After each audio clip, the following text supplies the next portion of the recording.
When Prime Minister Balendra Shah left the Parliament hall mid-session, it has sparked a huge conversation across Nepal. And in this video, let's talk about it more. Hi everyone, welcome back to suprisiee.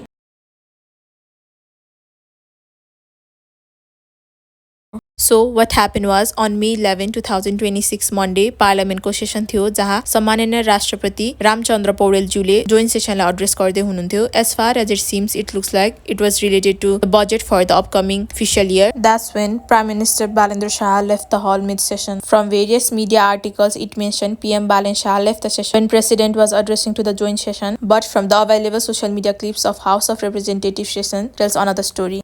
मान्य सदस्यहरू, अब म प्रतिनिधि सभा नियमावली 2079 को नियम 37 को उपनियम 2 बमोजिम सम्माननीय राष्ट्रपति महोदयबाट गरिएको सम्बोधनको लागि निम्नलिखित धन्यवादको प्रस्ताव पेश गर्दछु. Speaker of Parliament was just about to present his motion of thanks to the President after President's addressment to the joint session. Technically कुरा गर्ने हो भने प्रेसिडेन्टको भाषणपछि पार्लियामेन्टमा धन्यवादको प्रस्ताव अथवा मोशन अफ थ्याङ्क्स माथि डिस्कसन हुन्छ. ट्रेडिसनली प्राइम मिनिस्टरले नै यो डिस्कसनको लिड गर्छन् र एन्डमा रेस्पोन्ड गर्छन्. यही लजिकमा कुरा गर्ने हो भने it looks like prime minister is running from his duties. May 13 र 14 मा पार्लियामेन्टमा प्राइम मिनिस्टरसँग क्वेसन आन्सर सेसन राखिएको थियो, which again Balen'S Shah was not present. Instead, we got to know कि Prime Minister can make someone answer on his behalf, which was Finance Minister Dr. Swarnim Wagle in his case. Dr. Swarnim Wagle is not only just another political figure but a world-class economist who has spent years at the highest level of global finance. He served as a senior economist at the World Bank and was also the chief economic advisor for the UNDP, overseeing 36 countries. As someone who has worked at such high level, he knows to handle complex questions, which makes him the perfect fit for the question answer, and that might be the reason Balen chose him, but that alone does not justify Balen's action. Oppositionको पार्टिजहरूले disagreement देखाउनु भयो र one of the members Harka Sampang left in anger. Balen'S शाहको political image always anti establishment टाइपको रह्यो, different, unfilter, rules brake गर्ने but result दिने टाइपको leader, and honestly यही कुराले युथहरू एट्र्याक्ट भएको हो. ट्रेडिसनल पोलिटिसियन जस्तो स्क्रिप्टेड स्पिच, फेक स्माइल या डिप्लोमेटिक एक्टिङ कम देखिन्थ्यो. Balen always looked raw and direct. When he was mayor, due to his action and work, he drew a lot of attention, but he is in a bigger position now. He bear another sense of responsibility which is very large compared to a mayor of a city. That's why national पोलिटिक्समा image मात्र enough भएको जस्तो देखिँदैन, protocol पनि important हुन्छ.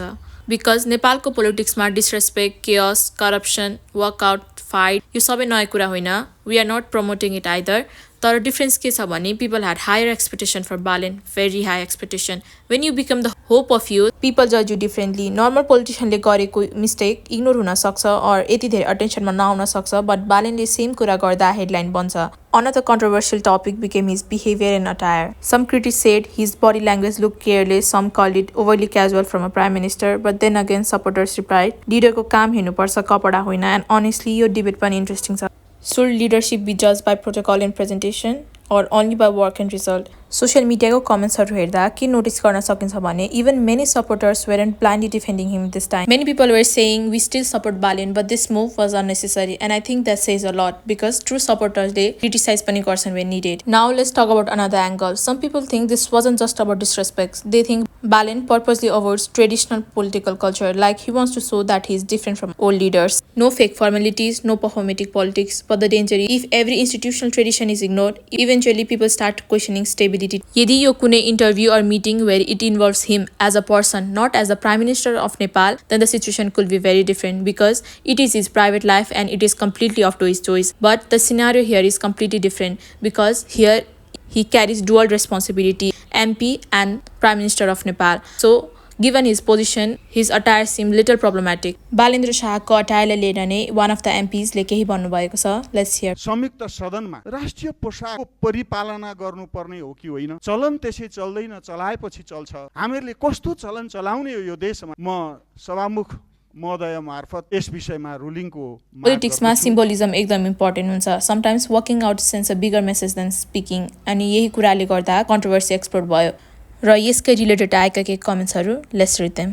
We trust the process, but creating unnecessary chaos over something that could be avoided serves no one. Clear communication matters and accountability matters even more. I ain't running with other negative narratives about Balen-led government, but you gotta face the public. If trust करे जिताएसी, you gotta be transparent, or better yet, at least communicate via direct communication instead of writing FE status. Even if he has valid reason for not attending, staying completely silent creates more confusion. A brief statement will show accountability and respect for the parliament and the public. Literally पीएमसँगको Q&A धरि PM आउँदैन भने अब के भन्नु।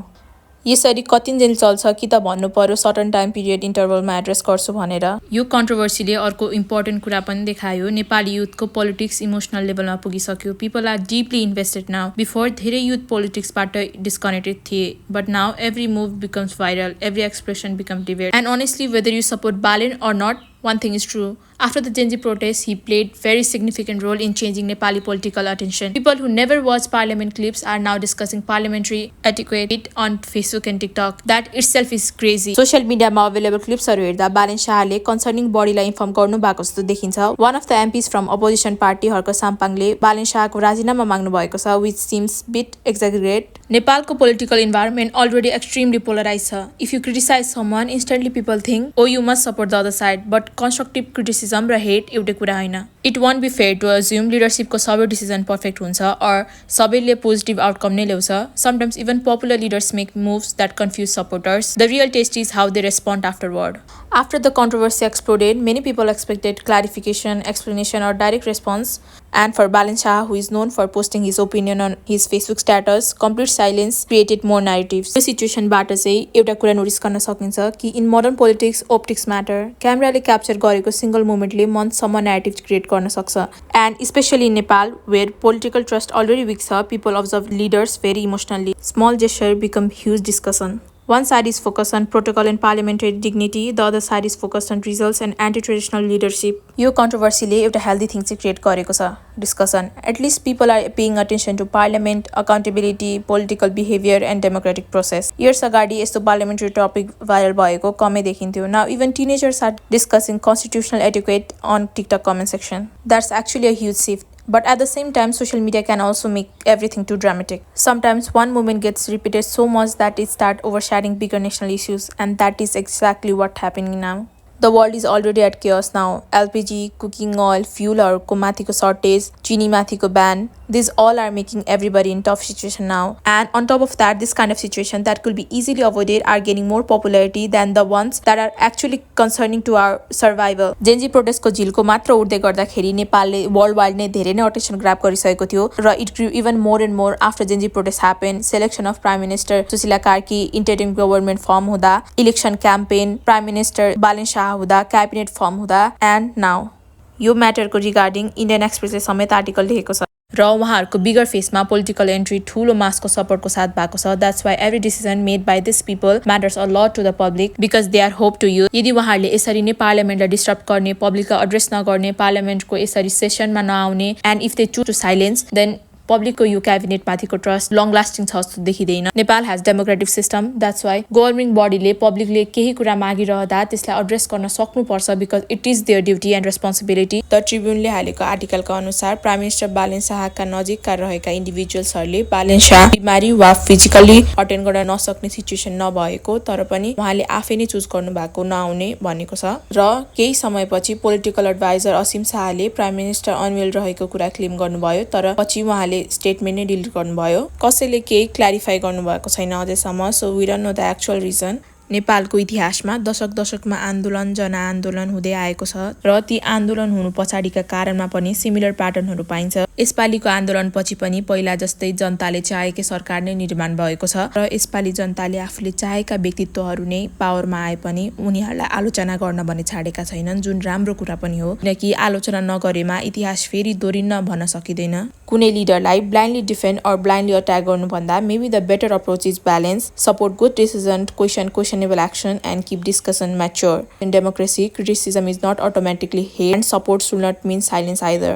So yeah, this incident became controversial not just because of the walkout itself but also because of the discussion that followed afterward about responsibility, public conduct and public expectation from leadership. Reaction were clearly mixed online with some criticizing the move and others defending it, but overall it became one of the most talked about political movements in Nepal this week and naturally drew a lot of public attention. Let me know what you think about this controversy in the comment section down below. Was Balen in the wrong or right? Was this move of him indicating some pattern? Do comment down below. Till then, bye.